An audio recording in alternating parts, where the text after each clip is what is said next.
everybody. Thank you for coming.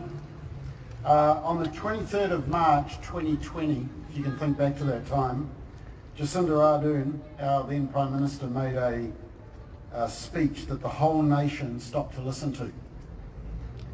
There was a sense of fear and anxiety because of a threat to life, a threat to many lives, perhaps thousands of lives, perhaps as many as 13,257 lives, if that figure sounds familiar. And in the speech on that day, there were these statements that we want to ultimately save lives. It's up to tens of thousands of New Zealanders could die. Everything you will all give up, it will literally save lives, thousands of lives. The worst case scenario is simply intolerable. It would represent the greatest loss of New Zealanders' lives in our country's history. I will not take that chance. She said, I would rather make this decision now and save those lives. I hope you are all with me on that. Failure to play your part in the coming days will put the lives of others at risk. Now is the time to act. This was the 23rd of March 2020 as this Parliament voted to put us all into lockdown to save lives, to protect the vulnerable, to be the team of 5 million, to be kind. Do you know that it's also the same day that the country brought into force the new abortion law?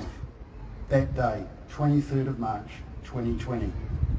So we were told that we needed to save vulnerable lives, and at the same time, on the same day, we brought in a law that took away the rights of the unborn child.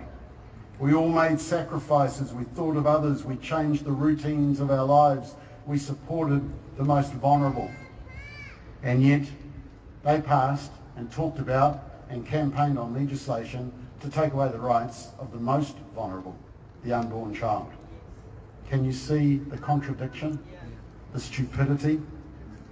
And so, as Kate said, our unborn child has no rights in legislation. No rights. No difference to tonsils or an appendix or a kidney. There's no explicit ban on sex selection abortions. There's no explicit legislation to protect against coercion of vulnerable women. Late-term abortions with a wink and a nod from abortion providers who have a vested interest. No protection for the unborn child from fetal pain. No parental notification. Less freedom of conscience for medical professionals. No explicit protection in the legislation for a child that survives an abortion. It seems kind of like a cruel joke, doesn't it? It's the contradiction is just blaring. I went to the Children's Commissioner's office a few years ago, and on the wall there is a statement that says from Dr. Seuss, a person's a person no matter how small.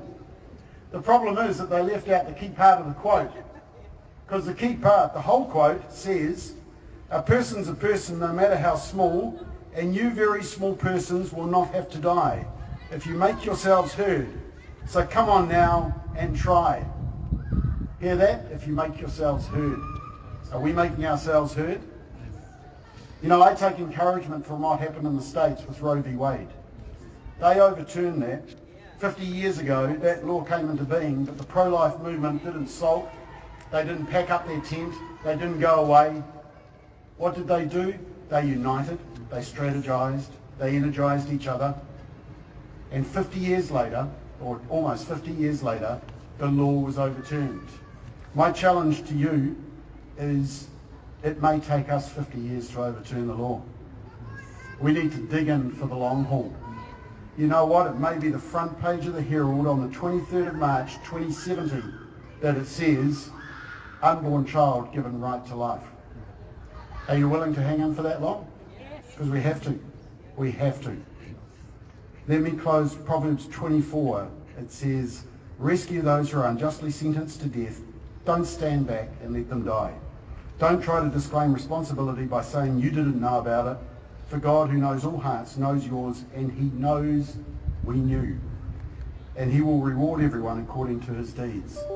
I'm just reading Lila Rose's book, The reason I'm reading it is because I'm seeing her in person next week in Orange County, sorry, name dropping now, and she's speaking at our conference at the end of June by satellite. But she says this, as she was setting out as a 15-year-old, I'll leave you with this. As a 15-year-old, she was trying to get all her mates together, and she was a bit disappointed because people weren't turning up. And she said to her mum, it's just frustrating when no one seems to take this seriously. What am I doing wrong? And her mother said, you know, Lila, leadership is lonely. Sometimes we have to go it alone. But if we keep going and never give up, eventually people will follow.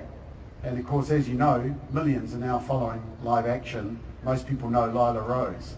So let me leave you with a quote from Billy Graham, who said, when a brave man takes a stand, it stiffens the spines of others. Can I encourage you to take a stand? It'll stiffen the spines of others, ready for the long haul, because we cannot rest until we overturn this legislation.